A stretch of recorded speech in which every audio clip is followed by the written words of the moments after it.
இந்த வீடியோ எதை பற்றி பார்க்க போகிறோம் அப்படின்னா ஃப்ளாட் டூ ஃபேக்டர் வெரிஃபிகேஷன் லாஜிக்ன்ற ஒரு லேப் பற்றி பார்க்க போகிறோம். இது வந்து மல்டி ஃபேக்டர் வெரிஃபிகேஷன் ஒரு லேபு. ஸோ லாஸ்ட் வீடியோவில் நீங்கள் பார்த்துருப்பீங்க, ஒரு சிம்பிள் பைபாஸ் நம்ம பண்ணியிருப்போம். ஸோ அந்த சிம்பிள் பைபாஸ் வந்து எனக்கு தெரிஞ்சு உங்களுக்கு ரொம்ப கிளியராகவே புரிஞ்சிருக்கும். மேபி ட்ரை பண்ணி பாருங்கள், மோஸ்ட் ஆஃப் ஒர்க் அவுட் ஆக சான்சஸ் அதிகம். இப்போ வந்து என்னென்னா இவங்க ஒரு லாஜிக் பில்ட் பண்ணியிருக்காங்க. அந்த லாஜிக் வந்து நம்ம வந்து என்ன பண்ண போகிறோன்னா பிரேக் பண்ணணும். இதுதான் நமக்கான டாஸ்க், ஓகேங்களா? So two factor broken logic just lab நான் ஆக்சஸ் பண்ணிக்கிறேன். Meanwhile,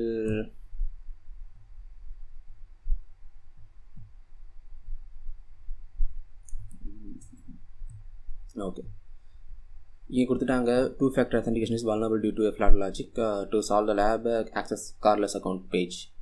ஸோ நார்மலாக நமக்கு வந்து அந்த லாஜிக் அண்டர்ஸ்டாண்ட் பண்ணணுன்றதுக்காக என்ன பண்ணிட்டாங்கன்னா வேலிடான க்ரெடென்ஷியல் வித் அந்த இமெயில் கிளைண்ட் அதெல்லாம் கொடுத்துருவாங்க. ஸோ விக்டிமோட யூசர் நேம் கொடுத்துட்டாங்க. இதை வச்சு நம்ம வந்து பைபாஸ் பண்ணணும், அவ்வளோதான். இப்போது நம்ம லேப் ஆக்சஸ் பண்ணலாம்.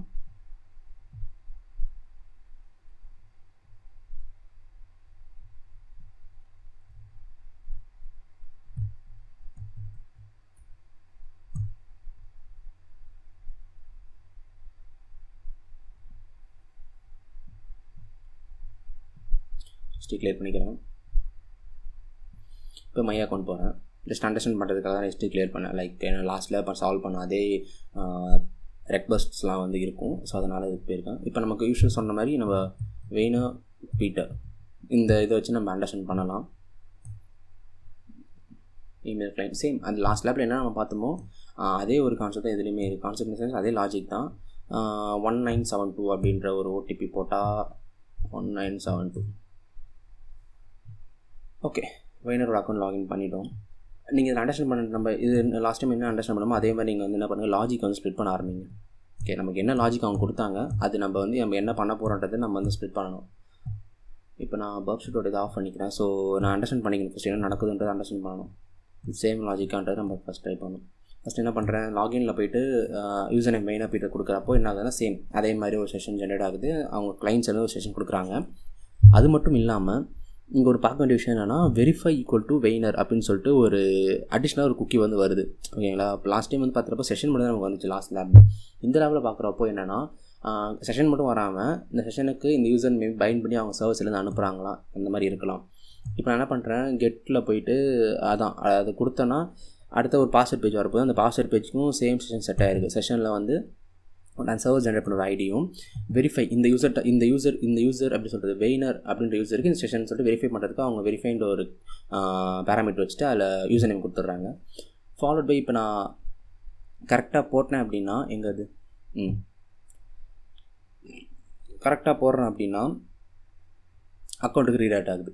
கரெக்டாக இதுதான் வந்து லாஜிக். இப்போ லாஜிக் ஸ்ப்ளிட் பண்ணணும். என்ன பண்ணணும், ஃபஸ்ட்டு வேலிடான கிரெடென்ஷியல் போடுறப்ப என்ன நடக்குது, வேலிடான கிரெடென்ஷியல் போட்டோம்னா ஃபஸ்ட்டு ஆஸ் யூஷுவல் சர்வர் வந்து ஒரு வேலிடாக செஷன் க்ரியேட் பண்ணிவிட்டு சர்வருக்கு கிளைண்ட்டுக்கு கொடுக்குது. அப்போ செஷன் மட்டும் கொடுக்காம யூசர் நேமையும் வந்து பைண்ட் பண்ணி அனுப்புது. அந்த செஷனில் வெரிஃபை இந்த யூசருக்கு இந்த செஷன் தானு சொல்லிட்டு வெரிஃபை பண்ணுறதுக்காக ஒரு விஷயத்தை பைண்ட் பண்ணி அனுப்புது.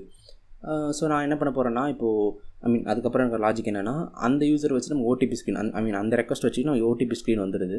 ஓடிபி ஸ்க்ரீனை பேஸ் பண்ணிவிட்டு நம்ம வேலையான ஓடிபி கொடுத்தோம் அப்படின்னா என்ன ஆகுது, இதே செஷனை வச்சுக்கிட்டு சர்வர் சைடு போகிறப்போ சர்வர் புது செஷன் ஜென்ரேட் பண்ணிவிட்டு இங்கே வெரிஃபைல என்ன பேர் கொடுத்தோமோ அந்த பேருக்கு வந்து ஒரு அந்த மை அக்கௌண்ட் ஐடின்ற பேஜுக்கு ரீடைரக்ட் பண்ணுது. இதுதான் நமக்கு இப்போ வரைக்கும் நம்ம அண்டர்ஸ்டாண்ட் பண்ண ஒரு லாஜிக்கு. இப்போ நம்ம இதை பிரேக் பண்ணணும். இப்போ ஸ்ப்ளிட் பண்ணியாச்சா, இப்போ வந்து இந்த ப்ராசஸை ரீக்ரியேட் பண்ணுவோம். இப்போ போன லேபுக்கு இந்த லேபுக்கு என்ன டிஃபிகல்ட்டி அப்படின்னா, போன லேபில் வந்து நமக்கு வந்து ஃபஸ்ட் லெவல் ஆஃப் அத்தன்டிகேஷன் நமக்கு தெரிஞ்சிருச்சு. ஸோ அதனால் என்னென்னா செகண்ட் லெவல் ஆஃப் அத்தன்டிகேஷன் எப்படி இருக்கும் அப்படின்றது வந்து நம்ம ஒரு அசம்ஷனில் வந்து பண்ணோம். அது வந்து இப்போ ஃபார் எக்ஸாம்பிள் எடுத்து சொல்லணும்னா லாஸ்ட் டைம் வந்து ஃபஸ்ட் அத்தன்டிகேஷன் கொடுத்தோம். Second authentication my account page போச்சு. அந்த மை அக்கௌண்ட்டில் வந்து இப்போது கார்லோஸ்ன்னு போட்டப்போ ஈஸியாக நமக்கு லாகின் பண்ண முடிஞ்சது கார்லோஸ் பேஜுக்கு கரெக்டாக. இப்போது இந்த லேபில் வந்து அந்த ஃபஸ்ட் அத்தன்டிகேஷன் நமக்கு ப்ராப்ளம். ஓகே, ஸோ அப்போ எப்படி நம்ம செகண்ட் அத்தன்டிகேஷன் வந்து நம்ம பைபாஸ் பண்ண போகிறோம். கரெக்டாக ஃபஸ்ட் அத்தன்டிகேஷன் பைபாஸ் பண்ணால் தான் செகண்ட் அத்தன்டிகேஷன் பைபாஸ் பண்ண முடியும். இப்போ ஃபஸ்ட் அத்தன்டிகேஷன்ன்றதே எனக்கு பெரிய ப்ராப்ளமாக இருக்குது. செகண்ட் அத்தன்டிகேஷன் என்ன பண்ணலாம் அப்படின்னு சொல்லிட்டு இந்த லேபில் வந்து நம்ம சால்வ் பண்ண போகிறோம். ஓகே, ஸோ இப்போ லாஜிக் அண்டர்ஸ்டாண்ட் பண்ணியாச்சு. நான் என்ன பண்ணுறேன், இப்போது இப்போ சொன்ன பார்த்தீங்களா ஒரு 3 ரெக்வஸ்ட்டு, நான் அதை மட்டும் தனியாக எடுத்து ரிப்பீட்டர் காமிச்சிக்கிறேன். ஏன்னா நமக்கு இப்போது இவங்களுக்கு தெரியாது இல்லை, அவங்க பேர் என்ன, கார்லஸோட யூசர் நேம் வந்து நமக்கு தெரியாது. யூசர் நேம் தெரியாது, நம்ம அது ஒரு க்ரெடென்ஷியல் தெரியாது. ஸோ அதனால் வந்து நான் என்ன ரீக்ரியேட் பண்ணணும்னா கரெக்டாக ஓகே இந்த பேஜ் வேறு என்னென்ன ரெக்வஸ்ட்டு ஒரு ரெக்வஸ்ட்டு ஃபஸ்ட்டு லாகின் பண்ணோம், கெட் லாகின் இந்த பேஜ் போச்சு, இதையும் எடுத்துப்போம். ஒரு 3 ரெக்வஸ்ட் நான் வச்சுட்டு ரிப்பீட் இருக்குது. ஓகே,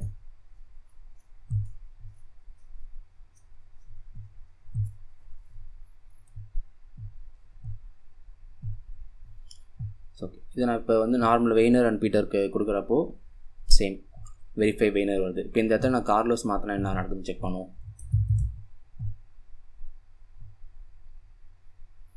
கார்லோஸ் மாற்றினா இன்கரெக்ட் பாஸ்வேர்டுன்னு வரப்போகுது. ஸோ போகலை. ஸோ இந்த ரெக்வஸ்ட் வச்சு நமக்கு பெருசாக யூஸ் கிடையாது. ஏன்னா இது ஃபஸ்ட் லெவல் ஆஃப் அத்தன்டிகேஷன், நமக்கு இது தெரியவும் தெரியாது. ஓகே, செகண்ட் லெவல் ஆஃப் அத்தன்டிகேஷனை சென்ட் பண்ணுவோம். இது கிடையாது. இதுதான் செகண்ட் லெவல் அத்தன்டிகேஷனு.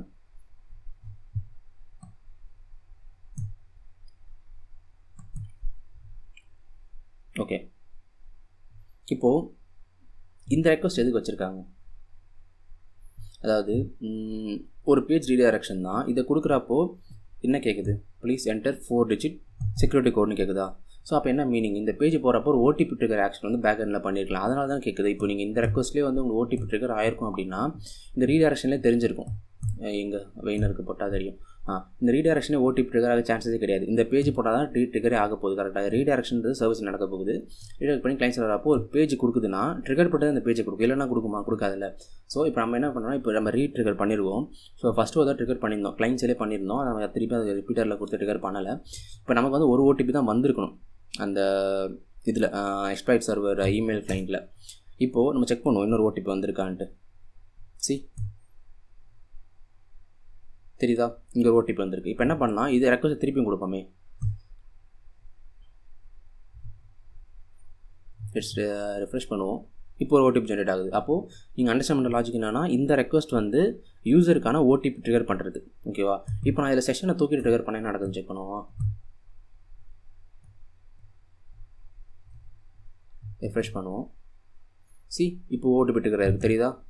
அப்போது இந்த இடத்துல ஓடிபி ட்ரிகர் ஆகணுன்ற ப்ராசஸ் எந்த யூசருக்கும் ட்ரிகர் பண்ணிக்கலான்ற ஒரு ப்ரொவிஷன் நமக்கு கிடைக்குதா? ஏன்னா நான் செஷனே தூக்கிட்டு அமிச்சா கூட எனக்கு ஓடிபி ட்ரிகர் ஆகும். இந்த செஷனே நான் தூக்கிட்டு அமிச்சா கூட எனக்கு ஓடிபி ட்ரிகர் ஆக வாய்ப்பு இருக்குது. ஓகே, இப்போ 0937 இருக்கா? இப்போ புது ஓடிபி தான் செக் பண்ணும் பாருங்கள், 1905.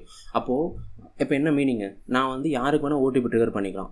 அதாவது மல்டிஃபேக்டர் அத்தன்டிகேஷனில் ஃபஸ்ட் அத்தன்டிகேஷன் இல்லாமலே செகண்ட் அத்தன்டிகேஷன் வந்துடலாம். புரியுதா? அப்போது நான் இங்கே வெரிஃபை வெய்னர் கொடுக்குறனால வெய்னருக்கு ஓடிபி ட்ரிகர் ஆகுது. நான் இங்கே வெரிஃபை வெய்னருக்கு பதிலாக நான் கார்லோஸ் கொடுத்தா கேர்லோஸுக்கு ஓடிபி ட்ரிகர் சான்சஸ் இருக்கா? ஓடிபி ட்ரிகர் ஆகிருக்குமா? கரெக்டாக. இப்போது ஓடிபி ட்ரிகர் ஆகிடுச்சுன்னா நம்ம என்ன பண்ணுவோம்? நம்ம ஓடிபி போட்டு நம்ம இது பண்ணணும், லாகின் பண்ணணும். கரெக்டாக. ஆனால் இப்போ விஷயம் என்னன்னா, எனக்கு ஓடிபி தான் எனக்கு தெரியவே தெரியாதே. அப்புறம் நம்ம ஓடிபி இதெல்லாம் நம்ம என்ன பண்ணுவோம்? அத்தன்டிகேஷன் பார்த்த விஷயம் என்னது? பாஸ்வேர்ட் ப்ரூட் ஃபோர்ஸில் பார்த்துருக்கோம். நம்ம என்ன பண்ணுவோம்? ப்ரூட் ஃபோர்ஸ் பண்ண சான்சஸ் பண்ணுவோம். ஓகேங்களா? அப்புறம் என்ன பண்ணுறேன், இந்த இடத்த கார்லோஸ் மாற்றிட்டு இந்த ரெக்வஸ்ட் நான் ப்ரூட் ஃபோர்ஸ் பண்ணுவோம். ஓகே, ஜஸ்ட்டு இது இன்ட்ரோடர் காமிச்சிட்டு இந்த எம்எஃப்ஏ கோட் இருக்குல்ல, இந்த ரெக்வஸ்ட் நம்ம ப்ரூட் ஃபோர்ஸ் பண்ண போகிறது. இப்போ இது கரெக்டாக இருந்துச்சு அப்படின்னா மோஸ்ட்டாக உங்களால் லாகின் பண்ணிட முடியும். ஃபஸ்ட் லெவல் அத்தன்டிகேஷன் எல்லாமே செகண்ட் லெவல் ஆஃப் அத்தன்டிகேஷன் உங்களுக்கு தெரிஞ்சிட முடியும். நான் பேலோஸில் போயிட்டு நம்பர் செலக்ட் பண்ணிக்கிறேன்.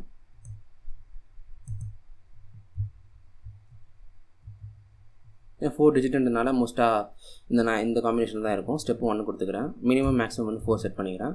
ஃப்ராக்ஷன் டிஜிட் 0 வச்சுக்கிறேன். ஸோ எக்ஸாக்டாக அந்த கவுண்ட் இருக்குன்றதுக்காக அட்டாக் ஸ்டார்ட் பண்ணுறேன்.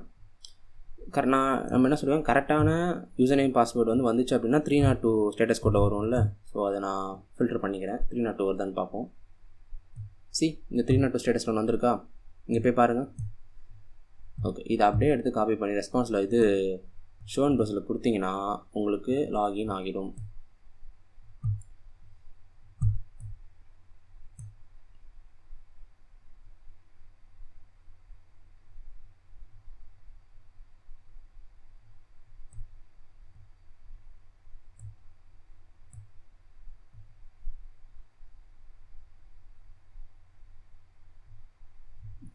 சாரி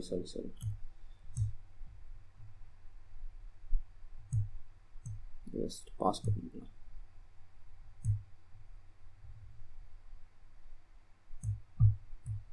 இந்த ப்ராசஸ் செட் ஆகலை, அதான் ப்ராப்ளம்.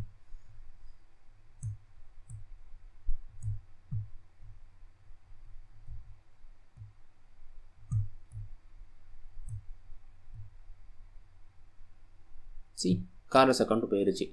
ஸோ அண்டர்ஸ்டாண்ட் ஆகுதா என்ன நடக்குது அப்படின்ட்டு? நம்ம ஃபஸ்ட்டு அந்த பண்ண லாஜிக் அண்டர்ஸ்டாண்ட் பண்ணோம். அப்போ ஓடிபின்னு ஒரு கான்ஃபிகரேஷன் செக் பண்ணோம். நம்ம ஓடிபி அந்த பேஜ் இனிஷியேட் பண்ணாலே ஓடிபி என்ட்ரு பண்ணுங்கன்னு சொல்லிட்டு ஒரு ஸ்க்ரீன் வந்துடுது. அது நம்ம எந்த யூசருக்கு ஓடிபி ட்ரிகர் பண்ணுறோமோ அந்த யூசருக்கான ஸ்க்ரீனாக தான் இருக்குது. அங்கே வந்து மல்டிஃபேக்டர் ப்ரூட் ஃபோர்ஸ் பண்ணுற ஒரு மிஸ்கான்ஃபிகரேஷன் இருக்கிறதுனால நம்ம ப்ரூட் ஃபோர்ஸ் பண்ணி அந்த அக்கௌண்ட்டுக்கு லாகின் பண்ணிட்டோம். ஸோ புரியுது அவங்க அண்டர்ஸ்டாண்ட். சம்மரி சொல்லணும் அப்படின்னா ஃபஸ்ட்டு லாஜிக் என்ன, கரெக்டான யூசர் நேம் பாஸ்வேர்டு போட்டேன் அப்படின்னா எனக்கு ஓடிபி ஸ்க்ரீன் வரும். ஓடிபி ஸ்க்ரீன் வரப்போ என்ன நடக்கும், ஓடிபி ஸ்க்ரீன் வரதுனால ஓடிபி ட்ரிகர் ஆக்ஷன் பேக்கில் நடந்திருக்கும். ஸோ அந்த ஓடிபி நீங்கள் போட்டிங்கன்னா இந்த பேஜுக்கு வந்துடும். இதுதான் வந்து லாஜிக்கு. நான் என்ன பண்ணுறேன், எனக்கு அத்தன்டிகேஷன் ஃபஸ்ட்டு ப்ராசஸே எனக்கு தெரியாது. அப்போ நான் என்ன பண்ணுறேன்னா எனக்கு ஒரு ஃப்ளாட் அத்தன்டிகேஷன் ஒன்று இருக்குது. என்ன ஃப்ளாட் லாஜிக் என்னென்னா, அந்த ஓடிபி ட்ரிகர் வந்து யாருக்கு வேணால் பண்ணிக்கலாம், எப்படி வேணால் பண்ணிக்கலான்ற ஒரு ஆக்சஸ் இருக்குது. அப்படின்றப்போ நான் ஃபேக்காகவே ஒரு ஆக்சஸ் கொடுத்துட்றேன். அதாவது ஃபஸ்ட் லெவல் அத்தன்டிகேஷன் முடிச்சா தான் ஓடிபி ட்ரிகர் ஆக்ஷனே வரணும். ஆனால் அந்த ஓடிபி ட்ரிகர் ஆக்ஷன் வந்து வரணும் அப்படின்ற நீடுக்கு நான் ஃபஸ்ட் அத்தன்டிகேஷன் பண்ணணுன்ற நீடே இல்லை. அப்போ நான் என்ன பண்ணுறேன்னா ஓடிபி மட்டும் ட்ரிகர் பண்ணி விட்டுறேன். அப்போ ஃபஸ்ட் அத்தன்டிகேஷன் இங்கே பைபாஸ்டு. ஸோ எனக்கு ஃபஸ்ட் யூசர் நேம் பாஸ்வேர்டு தெரியலனாலே பாஸ்வேர்ட் தெரியலனாலே எனக்கு ஃபஸ்ட் அத்தன்டிகேஷன் பைபாஸ் பண்ணிட்டேன். செகண்ட் அத்தன்டிகேஷன் ஓடிபி வந்துருச்சு. ஓடிபி இனிஷியேட் பண்ணுறப்ப என்ன பண்ணுது, அந்த பேஜ் நம்ம கொடுத்துருது. அதாவது நீங்கள் என்ட்ரு பண்ணுங்கள், ஓடிபி என்ட்ரு பண்ணுங்கன்னு சொல்லி ஒரு பேஜ் நம்ம கொடுக்குது. அப்போ அதுக்கு என்ன மீனிங், ஓடிபி என்ட்ரு பண்ணுங்கன்னா அப்போ ஓடிபி ஜெனரேட் ஆகிடுச்சு.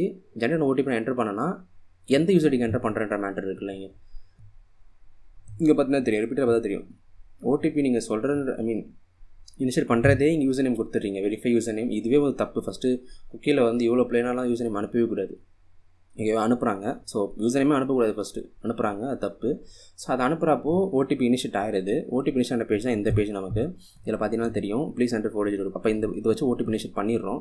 அதுக்கடுத்து என்ன நடக்குதுன்னா, வெரிஃபை பண்ணுறப்பையும் அதே மாதிரி குக்கியில் வந்து யூசர் நேம் போகுது. அப்போ என்ன மீனிங்க, இந்த யூசர் நேமுக்கு ஒரு ஓடிபி ட்ரிகர் ஆகிருக்கும்ல, ப்ளஸ் பேக் எண்ட் வச்சிருப்பாங்களா, அந்த ஓடிபி இந்த யூசர் நேமுக்கு வந்துச்சுன்னா நீ வந்து அவங்க அக்கௌண்ட் கொண்டு போயிடுன்னு சொல்கிறாங்க. நம்ம என்ன பண்ணுறோம், அதே தான் பண்ணுறோம். கார்லெஸ் வச்சுட்டு இங்கே ப்ரூட் ஃபோர்ஸ் ப்ரொடெக்ஷனே கிடையாது. ஸோ அதனால் ஈஸியாக என்ன பண்ணிடுறோம், நம்ம ப்ரூட் ஃபோர்ஸ் பண்ணி அந்த 2 factor authentication பைபாஸ் பண்ணிடுறோம். இங்கே 2 factors இங்கே எல்லா அத்தன்டிகேஷனும் பைபாஸ் டியூ டு இந்த ஒரு லாஜிக் ஃப்ளோனால். இந்த ஓடிபி யாருக்கு வேணும் இனிஷியேட் ஆகலாம் அப்படின்றது. இது ஆக்சுவலாக என்ன பண்ணிருக்கணும்னா, ஃபஸ்ட் யூசர் அத்தன்டிகேஷன் போடுறோம்ல, அப்போது ஒரு செஷன் வருதா, அந்த செஷன் அந்த செஷன்னு ஒன்று இருக்கணும். அந்த செஷன் ஆக்டிவாக இருக்கணும். டெம்பரரியாவது அவங்க டேட்டா பேஸில் வச்சிருக்கணும். போன டைம் நான் சொல்கிறப்ப என்ன சொன்னேன், டெம்பரரியாக வச்சிருந்தாலும் செகண்டாக இருக்கிறத பேஸ் பண்ணி தான் அந்த ஆக்சஸ் கொடுக்கணும்னு சொல்லியிருந்தேன். இங்கே வந்து டெம்பரரியாக வைக்கவே இல்லை ஃபஸ்ட்டு. ஏன்னா டெம்பரரி வச்சுருந்தா தான் என்ன பண்ணியிருக்கலாம் அப்படின்னா, இந்த செஷன் டெம்பரரி செஷன், ஓகே, இந்த செஷன் வந்து எப்போ கிரியேட் ஆச்சு, வேறு யூசர் நேம் பாஸ்வேர்ட் போகிறப்ப தான் டெம்பரரி செஷன் கிரியேட் ஆகும். அந்த செஷனை வச்சுட்டு ஓடிபி ட்ரிகருக்கு மட்டும் ஒரு ஆக்டிவாக செஷன் கொடுக்குறோம். அப்போ என்ன பண்ணியிருக்கணும், இந்த 2 செஷனை பைண்ட் பண்ணி இது 2 கரெக்டாக இருக்கான்னு பைண்ட் பண்ணால் தான் ஓடிபி ட்ரிகரே நடந்திருக்கணும் பேக்கெண்டில். ஸோ அதுவே அவங்க பண்ணலை. அப்போ என்ன ஆயிருது, செஷனுன்ற ஒரு ப்ராசஸே இங்கே பண்ணல. யூசர் நேம் இருந்தாலே போதும் ஓடிபி இனிஷியேட் பண்ணிக்கிறேன்னு சொல்லிட்டு அவங்க பண்ணியிருக்காங்க. ஸோ யூசர் நேம் அப்படி ஓடிபி இனிஷியேட் ஆச்சுன்னா கூட பரவாயில்ல, சப்போஸ் இனிஷியேட் ஆகிடுமே, செஷன் எல்லாமே இனிஷியேட் ஆனால் கூட பரவாயில்ல. ஆனால் திருப்பி ரீவேலிடேஷன் பண்ணுறாங்களே இங்கே, இந்த யூசருக்கு இந்த ஓடிபியான ரீவேலிடேஷன் பண்ணுறப்போ அவங்க செஷனையுமே மைண்டில் வச்சுருக்கணும். அதாவது இந்த செஷன், இந்த யூசர், இவங்க 2 பேருக்கு சேர்ந்து தான் இந்த ஓடிபி கிரியேட் ஆகிருக்கா அப்படின்னு சொல்லிட்டு அவங்க வச்சுருந்தா மட்டும்தான் ப்ராப்பராக வந்து அத்தன்டிகேஷன் நடந்திருக்கும்.